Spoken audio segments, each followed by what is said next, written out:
Graças a Deus. A paz do Senhor, irmãos. Pode tomar o seu assento.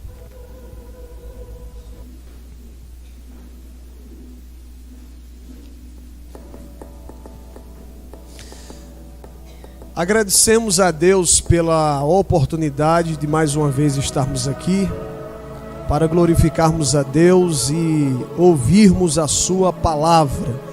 Ontem nós tratamos sobre um pouco sobre a segunda vinda de Jesus Cristo, e hoje estamos aqui para tratar um pouco também sobre a doutrina bíblica e histórica do inferno. Hoje o nosso tema é sobre o inferno. Uma doutrina esquecida. Uma doutrina esquecida, uma doutrina negligenciada, uma doutrina que não faz parte de muitas mensagens que estão sendo pregadas por aí todos os dias, nos tempos que nós estamos vivendo. Mas nós estamos aqui mais uma vez para tratarmos sobre essas doutrinas esquecidas. Eu quero convidar os irmãos para lermos um texto que se encontra no Evangelho de Jesus Cristo, escrito por Mateus, capítulo de número 5, versículo de número 29. Mateus capítulo 5, versículo de número 29. Iremos tratar hoje sobre a doutrina do inferno, à luz das Escrituras. Mateus capítulo 5, a partir do versículo 29, ou melhor, só o versículo 29, para entrarmos aqui no tema, no assunto. Diz assim: portanto, se o teu olho direito te escandalizar, arranca-o e atira-o para longe de ti. É melhor que se perca um dos teus membros do que seja todo o teu corpo lançado no inferno. Para título de informação, Jesus foi quem mais falou sobre o inferno. Jesus falou mais sobre o inferno do que sobre o céu. Eu não entendo como muitos pregadores dizem pregar o evangelho e não dão ênfase às coisas que Jesus deu. Como é que alguém diz que prega o evangelho verdadeiro e não fala sobre o inferno, e não prega sobre o inferno? Ora, se Jesus foi quem mais falou sobre o inferno, por que não esses pregadores? Por que é que eles não pregam sobre o inferno? É simples. Eles não querem comprometer a agenda deles. Eles não querem comprometer as ofertas que ganham, o cachê que cada um ganha. Eles não querem comprometer isso. Por isso que eles preferem evitar falar sobre o inferno. Mas como nós não estamos aqui preocupados nem com oferta, nem com cachê e nem com a nossa agenda, nós estamos aqui para ser uma voz no meio destes que não estão querendo falar sobre esses determinados assuntos. Uma definição breve do que é que significa inferno.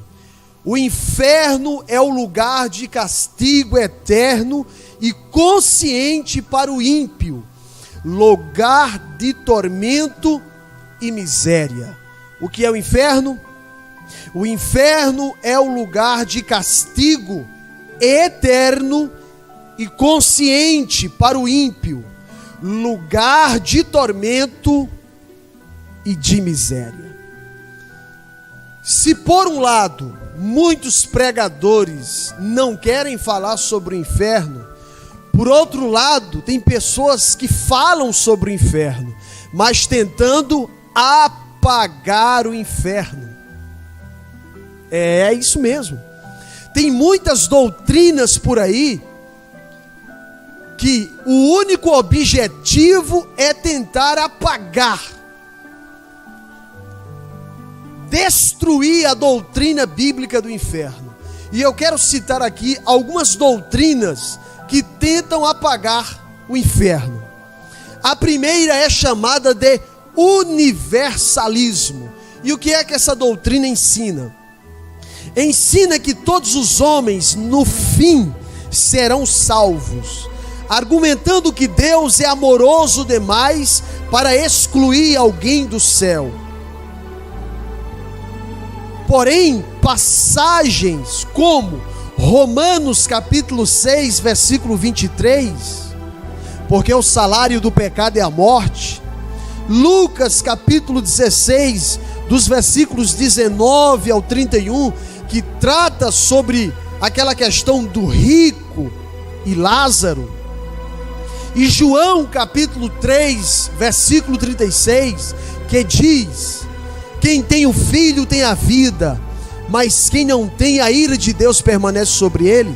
Esses textos que li vai de encontro ao pensamento dos universalistas.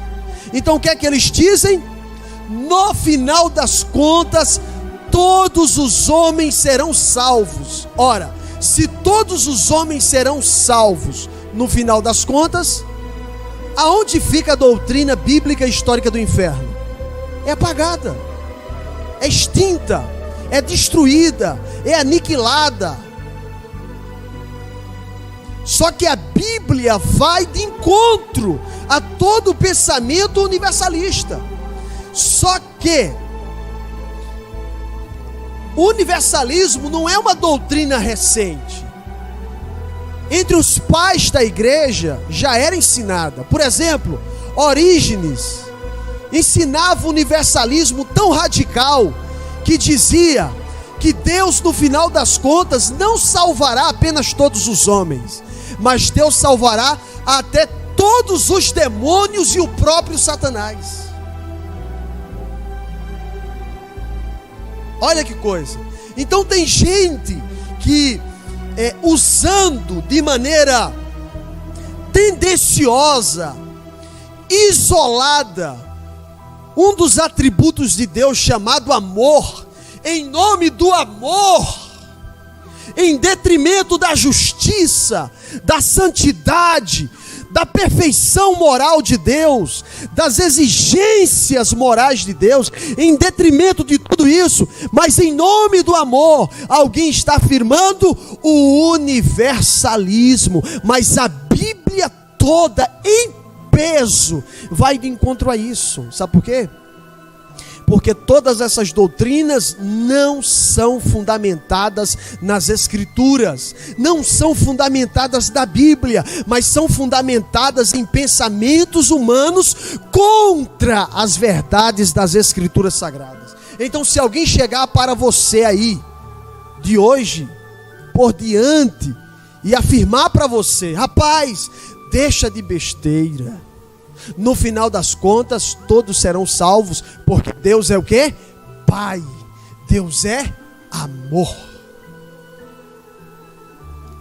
Segunda doutrina que tenta apagar o fogo do inferno: restauracionismo. É a doutrina da restauração de todas as coisas.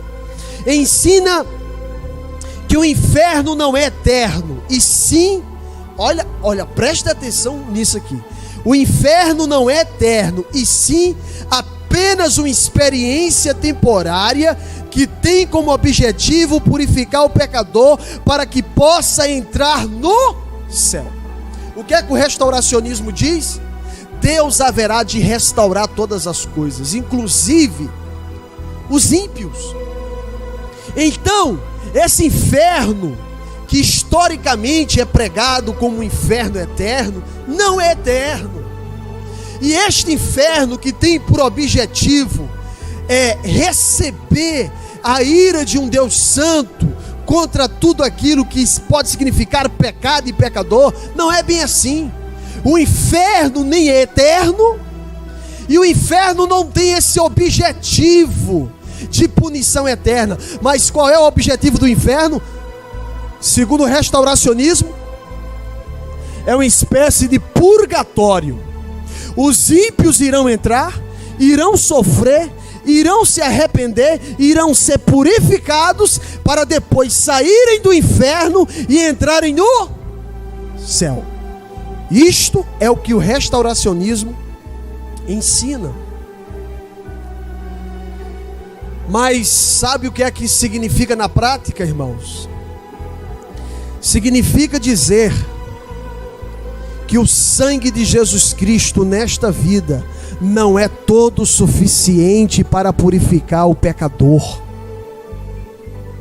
Significa dizer que não basta somente o sangue de Jesus Cristo, mas é preciso um sofrimento.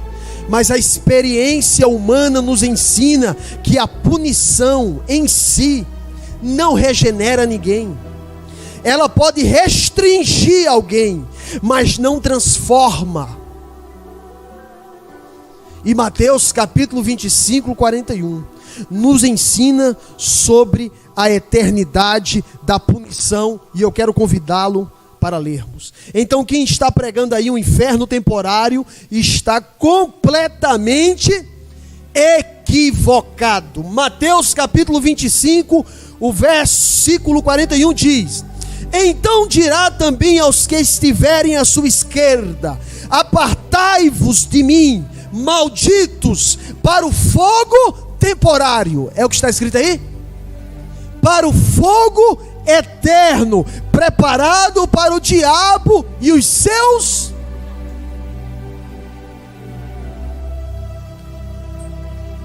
A doutrina do restauracionismo não pode suportar ao exame de um versículo apenas.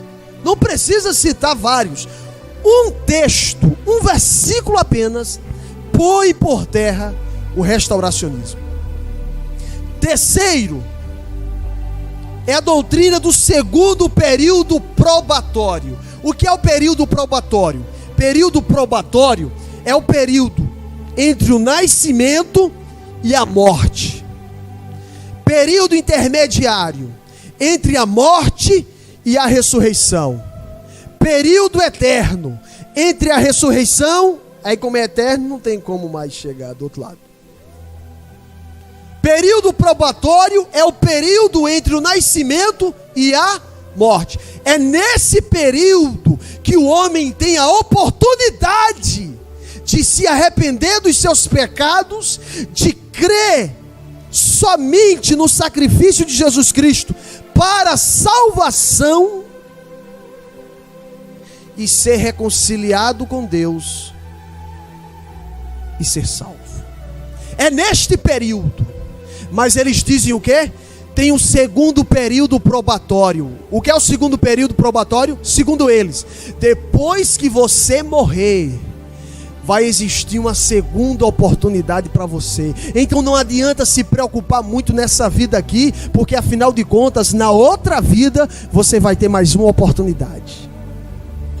Só que a Bíblia deixa bem claro em Hebreus capítulo 9, versículo 27, que depois da morte, segue-se o quê? O juízo. Não tem mais oportunidade. Não existe mais chance. Não tem jeitinho brasileiro. Não tem tapinha nas costas.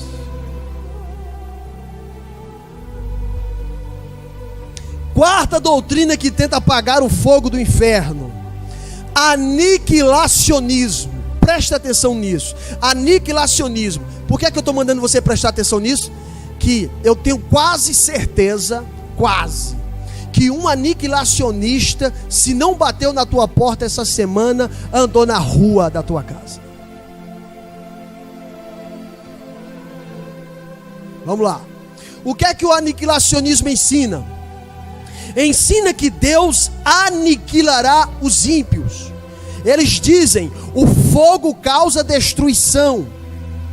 Então, se o fogo causa destruição, quando a Bíblia fala em fogo do inferno, fala em aniquilacionismo. Os ímpios não sofrerão eternamente. Os ímpios serão aniquilados. Os ímpios deixarão de existir. Dois grupos aniquilacionistas eu vou citar aqui. Os primeiros são os TJs, que você já sabe quem são. E os segundos são os adventistas. A única diferença entre os dois é que os TJs acreditam que o ímpio vai ser aniquilado automaticamente. Já os adventistas acreditam que os ímpios sofrerão e depois serão aniquilados. E eles jogam um argumento jurídico, forense, sobre a proporcionalidade. Ou seja, como é que o nosso Código Penal prevê as penas? Conforme o delito. É assim ou não é? Pergunto a vocês: existe a mesma pena para alguém que furta e alguém que pratica latrocínio? É a mesma pena? Para um ladrão de galinha ou para um assaltante de banco, é a mesma pena? Então eles dizem o quê? Olha como os camaradas são perigosos nesse argumento. Se alguém pecou 100 anos, ele só deve pagar no inferno por 100 anos. Eles dizem: não há nada mais justo do que você pagar apenas por aquilo que você fez. É bonito ou não é o argumento? É lógico ou não é o argumento nessa via? Só que existe uma diferença entre pecar contra o Código Penal brasileiro e pecar contra a santidade de um Deus eterno.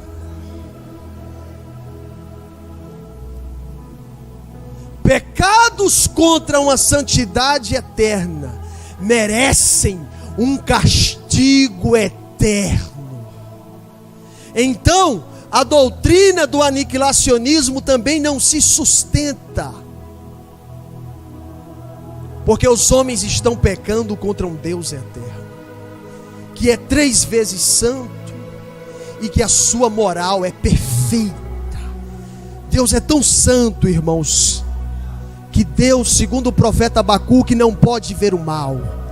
Não existe um ponto de contaminação em Deus. Não existe uma fagulha de contaminação no seu caráter. Deus é limpo, Deus é puro, Deus é luz e não há nele trevas alguma. Se dissermos que temos comunhão com Ele e andarmos em trevas, mentimos e não praticamos a verdade. Deus não tem um atributo maior do que outro, mas Deus tem um atributo que melhor descreve Ele. E todas as vezes que a Bíblia fala nesse atributo, a Bíblia dá uma característica especial a ele, usando um superlativo, elevando esse atributo a uma qualidade máxima. Nunca na Bíblia você vai ler Deus é amor, amor e amor. Você só vai ler Deus é amor. Mas quando você fala, ou você vai procurar sobre a santidade, você encontra a maior classe angelical que existe no céu, que nunca desceu aqui para a terra, que o seu lugar de habitação é em volta do trono de Deus, cujos anjos têm 6 asas, para com 2 cobrirem os seus rostos, com 2 cobrirem os seus pés, e com 2 voarem, dizendo um para os outros ali: Santo, Santo, Santo é o Senhor dos exércitos. Então pecar contra uma santidade dessas, meu amigo, é muito sério. Então, universalismo, restauracionismo, segundo período probatório e aniquilacionismo pode juntar tudo dentro de um balaio e jogar no mato, porque não tem base bíblica. Agora vamos entrar aqui na doutrina do inferno. A palavra inferno vem do latim e significa profundezas, mundo inferior. A palavra como termo designativo aparece 30 vezes na Bíblia, 10 vezes no Antigo Testamento e 20 vezes no Novo Testamento. A palavra inferno é tradução de no mínimo 3 palavras nos originais. Preste atenção nisso aqui. A palavra inferno, que vem do latim, mas a palavra inferno, em nossas versões na língua portuguesa, é tradução de no mínimo 3 palavras nos originais, que indicam 3 lugares. E aí você precisa prestar atenção nisso, porque as seitas estão por aí se apropriando dessa lacuna que existe nas traduções de língua portuguesa para infiltrar as suas doutrinas diabólicas. Então, primeiro, a palavra inferno na nossa versão é tradução da palavra Sheol. Sheol no hebraico tem o sentido de insaciável, conforme Provérbios 27:20. Reino dos mortos, conforme Jó, capítulo 17, versículo 16. Conforme Provérbios 27:20 novamente. E o Salmo 9 e verso 17. Eu quero ler só esse, porque se eu for ler todas as referências aqui, a gente não sai daqui hoje, certo? Por isso que eu estou passando por algumas e não estou lendo. Mas eu quero ler no livro dos Salmos, o Salmo de número 9 e o verso de número 17. Olha o que diz aí sobre o Sheol, que na nossa versão é traduzido por inferno. Salmo de número 9, verso 17, diz assim: os ímpios serão lançados no... Só que no hebraico não é inferno. Inferno é aqui, em versão de língua portuguesa, cujo termo vem do latim, mas no hebraico é Sheol. E diz: os ímpios serão lançados no... E todas as nações que se esquecem de Deus. Preste atenção nisso aqui. Essa palavra Sheol foi apropriada pelos TJs para formularem a doutrina de que o espírito permanece na sepultura. Por quê? Porque em muitos textos é usado a expressão para se referir à sepultura. Então eles se aproveitaram disso para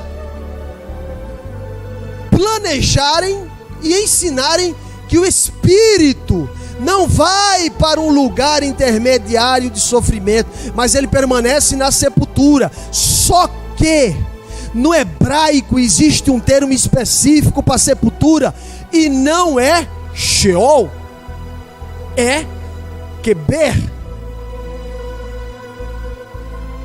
Por exemplo, sempre que a Bíblia mostra no Antigo Testamento o termo Sheol, aparece no singular. Por quê? Porque ele se refere ao reino dos mortos, e só existe um reino dos mortos. Porém, sepultura são várias. Olha que coisa espetacular está no Salmo. Se Sheol, conforme os TJs, representa sepultura, existem condições de se sepultar em uma só sepultura todos os ímpios, desde o primeiro até hoje, e todas as nações serem lançadas em uma sepultura. Existem condições para isso? Então Sheol não é sepultura, mas reino dos mortos. Aí sim, reino dos mortos é só um. Para onde vão todos os ímpios e todas as nações que se esquecem de... Aí você vem para o Novo Testamento, aí você tem a tradução da palavra Sheol para a palavra Hades, ou Hades, como alguém queira pronunciar, que é no grego, que significa o invisível, estado intermediário dos ímpios. É a tradução comum da Septuaginta ou Septuaginta, como alguém queira pronunciar, para Sheol, conforme Apocalipse capítulo 1, versículo 18, quando ele diz que tem as chaves do inferno. No grego ali é Hades, ele tem as chaves do Hades. Quem é que tem as chaves do Hades? Jesus. Conforme Mateus capítulo 11, versículo 23, conforme Mateus capítulo 16, versículo 18, conforme eu já disse aqui, o texto que fala sobre o rico e Lázaro, que ele ergueu seus olhos no inferno, no Hades. É o mesmo lugar. Sheol no hebraico e Hades no grego é o mesmo lugar. Reino dos mortos, lugar para onde vão as almas dos perdidos, as almas dos ímpios, as almas dos perdidos. Para onde é que vai a alma dos perdidos? O espírito dos perdidos. O pó volta ao pó, e a alma e o espírito deles vai para onde? Para o Hades. Já é um estado de tormento.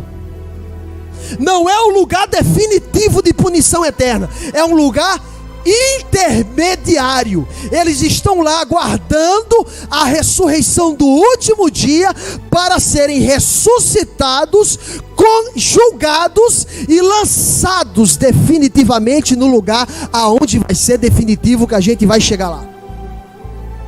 Você tem outra palavra no original que teve a tradução para o inferno, é chamado de Tártaro. Tártaro é outro lugar intermediário. Lugar intermediário dos anjos caídos, conforme a segunda carta de Pedro, capítulo 2, versículo 4. Peraí. Mas os anjos caídos não são demônios e não estão por aí? Sim, muitos deles estão por aí.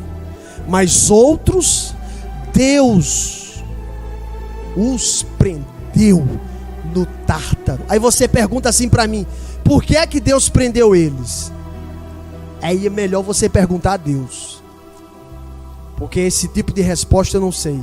Por que é que Deus prende alguns demônios, anjos caídos, e deixa outros soltos? Aí eu não sei. Há muitas especulações que esses demônios são na categoria do próprio diabo, são terríveis, e que se tivessem soltos aqui, isso é pura especulação. O motivo pelo qual Deus os prendeu, só Deus o sabe. Primeiro lugar intermediário é para quem? Hades, para os ímpios, traduzido por inferno. Segundo lugar intermediário, Tártaro. Lugar intermediário de quem? Anjos caídos. Aí vem a terceira palavra traduzida na Bíblia por inferno, que é Geena, ou Geena, ou como alguém queira pronunciar, o Gehenna. Eu estou dizendo isso, irmão, porque você vai ver muitos vídeos no YouTube, alguém pronunciando Geena, alguém pronunciando Geena, alguém pronunciando Gehenna, para quando você chegar lá, em uma segunda pesquisa, você não se assustar com a pronúncia. Vamos lá. E o que é que significa isso? Vamos pronunciar aqui o Gehenna. O Gehenna, lugar definitivo de punição eterna para os ímpios, depois do juízo final. E o que é isso? Preste atenção nisso aqui. Era o vale do filho de Inom. Literalmente falando, era um vale situado ao sul de Jerusalém, e era o lugar do culto a Moloque, e a quem o rei Acais e Manassés sacrificaram os seus filhos. Lá no Antigo Testamento, era o lugar onde era queimado, incinerado o lixo de Jerusalém, e era também um lugar onde se lançava cadáveres, e esse lugar era um lugar que existia fogo, morte e aflição, e o fogo ali nunca se apagava, porque nunca se acabava lixo. Aí Jesus faz, sabe o quê? Jesus, para falar sobre o inferno eterno, ele dá uma olhada em algo que existia na sua época, para fazer uma metáfora da punição eterna. Então, qual é o lugar que Jesus usa? Isso aqui é muito interessante. Qual é o lugar que Jesus usa para fazer uma metáfora sobre o inferno? Agora é o inferno mesmo, definitivo. Ele usa o aterro sanitário, melhor dizendo, né, de Jerusalém.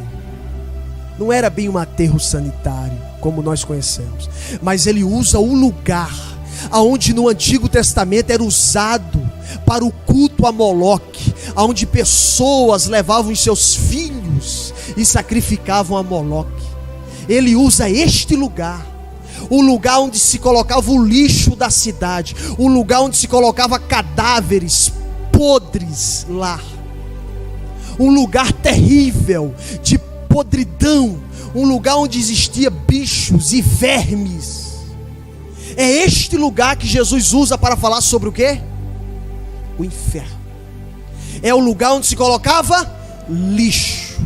E eu quero dizer uma coisa para vocês aqui, isso é pesado o que eu vou dizer, mas o inferno é o lugar para onde vai esse lixo de sociedade podre, esse lixo de sociedade onde todos os dias tenta perverter as famílias, as criancinhas, a moral judaico-cristã, casamentos. Essa sociedade que chama o errado de certo e o certo de errado. Essa sociedade que não admite absolutos, não admite princípios morais, não admite verdade. Você chega em muitos lugares, quando você vai falar da Bíblia, alguém diz ou tolo, ou ignorante, ou arcaico, ou obsoleto, quadrado. Ele reprova você. E o inferno, não é que eu queira isso, eu não quero isso, mas é o que está escrito nesse livro. E o inferno é o lugar para onde esse lixo de sociedade vai. A nossa sociedade cresce todos os dias em tecnologia, mas em moral ela se aprofunda todos os dias em um abismo, em um caminho profundo que vai dar, sabe aonde? No inferno. É pesado, né? Existem sinônimos para se referir a essa palavra no Novo Testamento. Todas as vezes que você lê a Bíblia e encontrar essa expressão lago de fogo não se refere ao Hades e nem ao Tártaro, mas se refere ao inferno definitivo, ao Guiena. Quando você encontrar a expressão segunda morte, se refere ao lugar definitivo de punição eterna.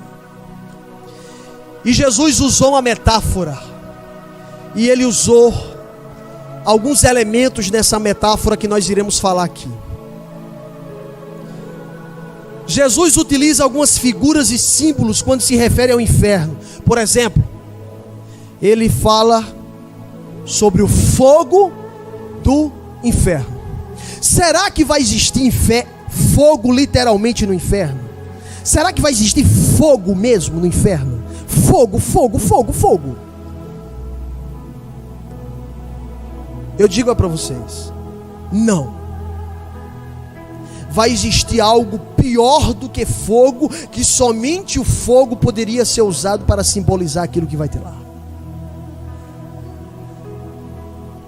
Porque ele está usando a metáfora, ele está usando uma comparação.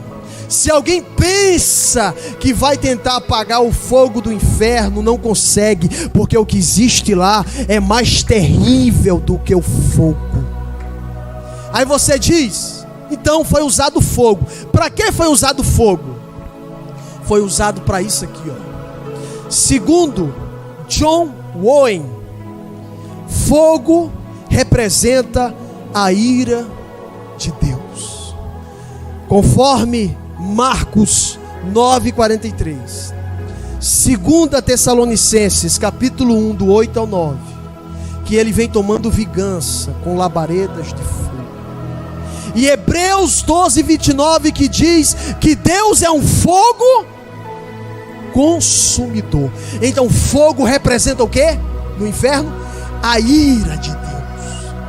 E o que é a ira de Deus? Não é a ira de Alanildo, não é a ira do homem, que é uma ira pecaminosa, mas a ira de Deus é a reação natural da santidade de Deus contra o pecado. Você sabe por que você está sentado aí nessa cadeira? Porque esta ira foi aplacada sobre alguns definitivamente e sobre outros temporariamente. Como diz Paul Washer, Deus nesse exato momento está irado, e Jesus Cristo está com duas mãos estendidas. Com uma mão ele aplaca a ira de Deus, e com a outra mão ele estende as mãos de misericórdia. Mas vai chegar um dia em que Jesus baixará as duas mãos, e a ira de Deus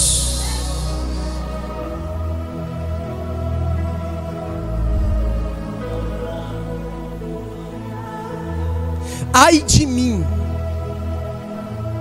que estou perecendo. Quem foi que disse isso?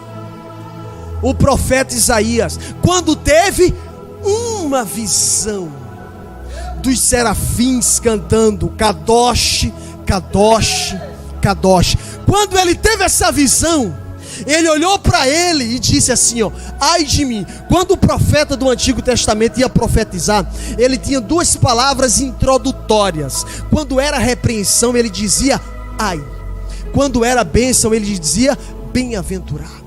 Jesus usou as duas. Bem-aventurados os humildes, bem-aventurados os que choram, bem-aventurados os mansos. Mas quando se referia aos fariseus, Jesus dizia, ai de vós, escribas e fariseus.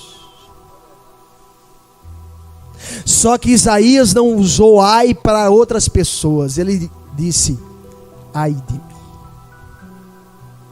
que estou perecendo. Você sabe o que significa a palavra perecer no hebraico? É, estou me desintegrando. Era como se naquele momento a perna dele caísse, o braço caísse, as orelhas caíssem, seu nariz caísse. Pois sou um homem de impuros lábios, e habito no meio de um povo de lábios impuros, e os meus olhos viram quem? O Senhor dos Exércitos. Ele diz, estou morto, liquidado. A ira de Deus vai me destruir agora. O nosso Deus é um Deus irado contra tudo que está acontecendo.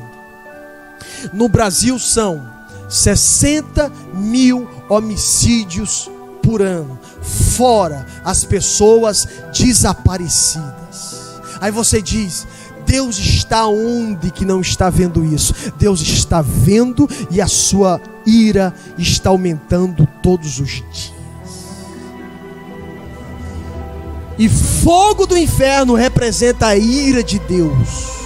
Representa a ira de Deus ali no inferno. Uma vez alguém disse assim para um missionário, que eu não me lembro o nome agora: Deus é onipresente, não é? É, Deus está em todos os lugares, não está? Está, então Deus está também no inferno. E o missionário disse, sim, mas quem está no inferno é a sua ira contra o pecado e o pecador.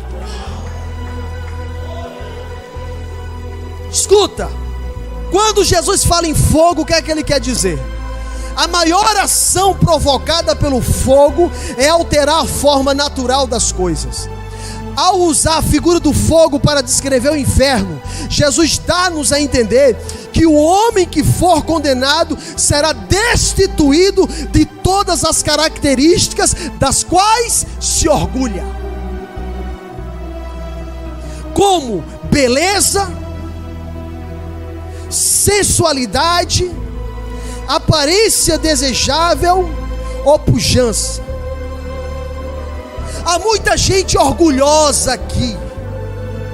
Eu sou belo, eu sou o cara, eu sou a estrela, eu sou o máximo.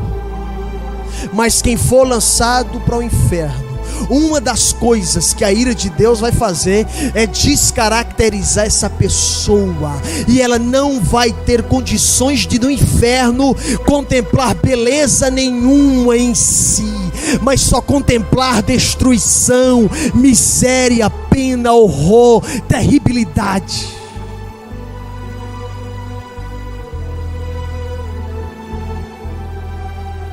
A figura do fogo traz à mente um elemento que destrói, que machuca e que altera a forma original das coisas. Assim como os mais belos, luxuosos e caros objetos são destruídos e reduzidos a cinzas pela ação do fogo, o estilo de vida fútil, carregado de prazer pecaminoso, será extirpado no inferno.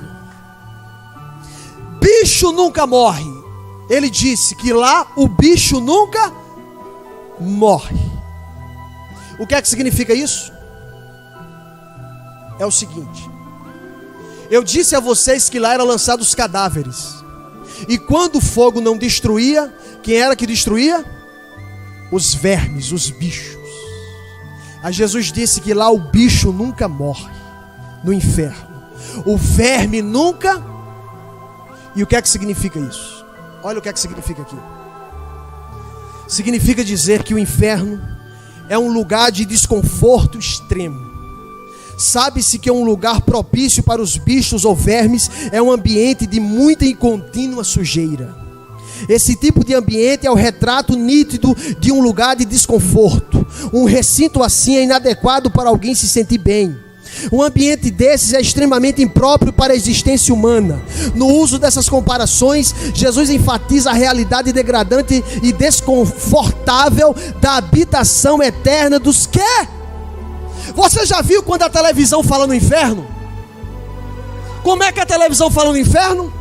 O inferno lá, um carnaval, todo mundo comemorando, bebendo. E aí, chegasse aqui? Cheguei, aqui é muito bom, aqui se comemora, aqui se prostitui, aqui tem globeleza, aqui tem mulher pelada, aqui tem tudo o que a gente desejou. Essa figura do inferno é uma figura inadequada, incorreta e imbecil. Sabe por quê? Porque no inferno o bicho nunca morre e o verme nunca se apaga. Lá no inferno não existe um lugar para se sentar, para colocar a cabeça, para se escorar. Não existe um lugar de conforto que você possa dizer: ah, aqui eu estou no inferno, mas eu estou bem, eu estou um pouco confortável. Não existe conforto no inferno. É a eternidade inteira de maneira desconfortável. E o que mais o ser humano busca é conforto. É assim ou não é? Quando você entra num carro do ano, quando você entra num Corolla, sim, quando você entra num Corolla e dirige, aí sai do Corolla e pega um Fiat Uno, o que é que você diz? Meu Deus do céu, que desconforto. O homem gosta de conforto. E eu tenho um recado aqui para quem gosta de conforto. Se você gosta de conforto, o inferno não é o lugar de conforto. O inferno é o lugar mais desconfortável que existe dentro e fora do universo.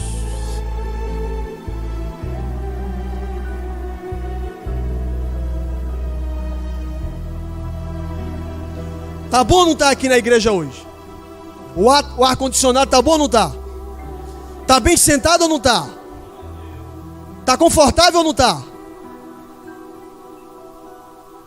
O inferno é o contrário de tudo que está acontecendo aqui.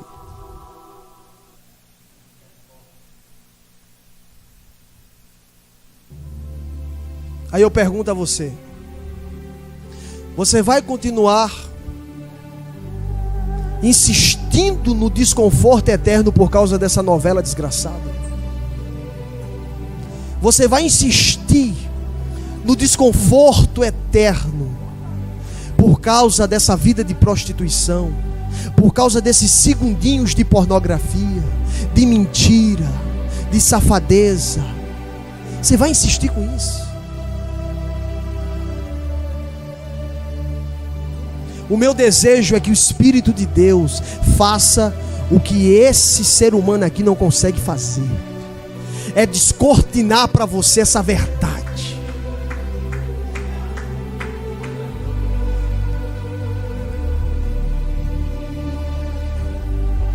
Inferno é lugar de pranto e choro. Não existe risadas no inferno. Quando Jesus usou a expressão pranto e choro, o Espírito de Deus está falando com muita gente aqui. Nós estamos diante de uma oportunidade singular, pastor Veridiano. Existem igrejas que têm 60 anos e nunca escutaram o que essa igreja está escutando hoje aqui. Nunca. Agora, sabe por que está acontecendo isso aqui hoje?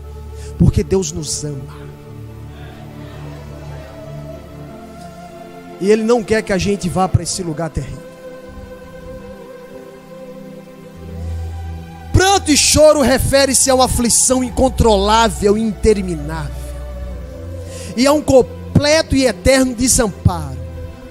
Quando Jesus mencionou o inferno como um lugar de choro, Ele estava falando de um estado em que as emoções estão extremamente aguçadas, a ponto de o sofrimento ser intenso ao máximo. Um sentimento de remorso por ter usado inconvenientemente as oportunidades que teve. Uma convicção plena de não ter mais saída ou solução de se inverter aquele estado. Imagina a agonia, a aflição no inferno vai ser grande, que uma das coisas quando alguém faz, quando está em agonia extrema, é gritar e chorar. E é isto que vai haver no inferno. Essas são as músicas do inferno. Não são músicas de escola de samba. Não é Jennifer. Mas é, sabe o que? Choro e pranto. E mais, ranger de dentes. Esses são os sons que haverá no inferno: pranto, choro e ranger de dentes. Ranger de dentes fala de dor excruciante e raiva frenética. Esta expressão equivale à ideia de dor ou agonia. Quando alguém vem a ranger os dentes, a dor é no mínimo insuportável. O termo ranger os dentes foi usado por Jesus para traduzir a ideia de sofrimento incontrolável. Sim, é neste sentido que o Senhor empregou a expressão, e é justamente esse sofrimento incontrolável que as almas impenitentes no inferno padecerão. Jesus ainda usou outra figura: trevas. No inferno não existe luz, é só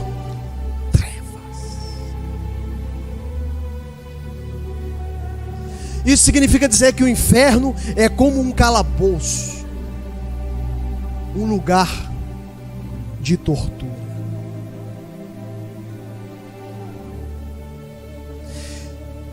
O que podemos aprender sobre o inferno nas referências que Jesus e os apóstolos fazem dele? Eu vou ser mais rápido. Nós podemos aprender que o corpo dos perdidos serão lançados no inferno. O corpo dos perdidos serão lançados no inferno. O corpo dos perdidos serão lançados no inferno. Aprendemos que não somente o corpo, mas a alma e o espírito dos perdidos serão lançados no inferno. Isso significa dizer que o inferno é depois da última ressurreição. Aonde é que está o corpo do ímpio? Aqui. Aonde é que está a alma e o espírito? No Hades. Deus dará a ordem. Todos os ímpios irão ressuscitar. O corpo volta e o espírito e a alma juntam-se a este corpo. Olha para mim aqui. O que é que significa a morte? A morte é a separação da alma e espírito do corpo. O que é a ressurreição? É a alma e o espírito voltando para esse corpo. Então os ímpios serão ressuscitados para serem lançados no espírito, alma e corpo. Aprendemos que a punição é eterna. Aprendemos que o inferno é um lugar de isolamento terrível do perdido, e sua separação eterna da comunhão com Deus. Eu vou deixar isso aqui para o final. Aprendemos que o inferno é o lugar daqueles que desobedecem ao Evangelho, que não obedecem o Evangelho. Aprendemos que o inferno é o lugar reservado para os falsos profetas. Aprendemos que o inferno é o lugar para onde irão os adoradores da besta e do falso profeta. O tempo já foi, e eu quero encerrar com essa verdade aqui. Eu quero que você preste atenção no que eu vou dizer aqui agora. O inferno é o lugar de isolamento terrível do perdido, e a sua separação definitiva e eterna da graciosa comunhão com Deus. Estou fechando a minha Bíblia. A pior coisa do inferno não é o fogo que nunca se apaga. A pior coisa do inferno não é o bicho que nunca morre. A pior coisa do inferno não é o pranto, não é o ranger de dentes, não são as trevas. Aí você diz, como é? E o que é a pior coisa do inferno? Escuta, a pior coisa do inferno é a separação absoluta da comunhão daquele que é a fonte de toda a vida. Preste atenção que eu vou encerrar aqui nesse ponto. Eu quero que você pare de fazer tudo que você está fazendo agora e só preste atenção em mim. Sabe o que é que significa uma entrada no inferno? Significa uma separação definitiva, eterna, sem fim de Deus.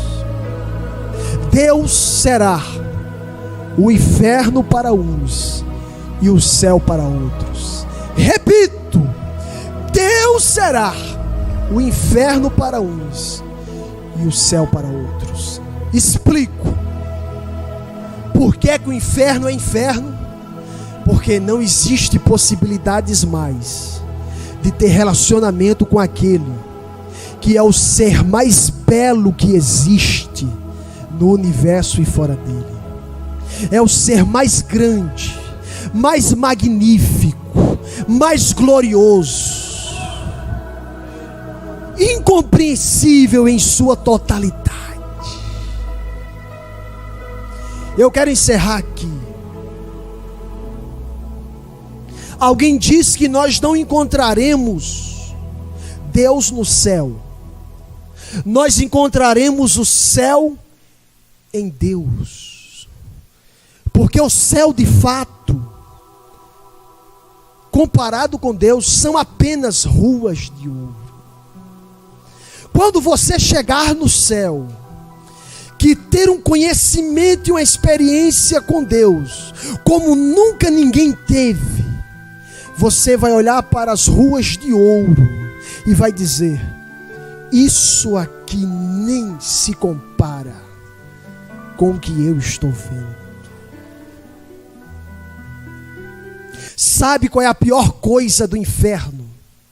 É a ausência de Deus. Sabe o que é a melhor coisa do céu? É a presença de Deus. Sabe por que eu não quero ir para o inferno? É porque Deus não estará lá. Você sabe por que é que eu quero ir para o céu? É porque Deus não está.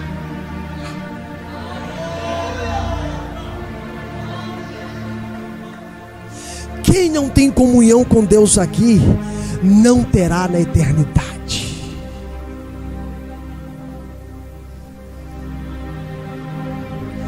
Como está o nosso relacionamento com Deus? Como está a nossa vida? Esta mensagem vai levar muita gente ao arrependimento, ou hoje ou amanhã, mas o Espírito Santo não vai deixar os crentes da sua igreja sossegados. Pois quem convence o homem do pecado, da justiça e do juízo não é Alanildo Guedes, mas é o Espírito Santo. Eu quero dizer para você: largue tudo aquilo que atrapalha a sua comunhão com Deus. Jogue fora, lance fora, despreze. Chegue em casa ou aqui mesmo e diga: meu Deus, eu me arrependo por tudo que tenho feito até hoje. Eu me arrependo por estar insistindo nesse pecado. Me purifica com o sangue precioso de Jesus Cristo e me ajuda a chegar no céu e não ser lançado no inferno. Que Deus abençoe sua vida.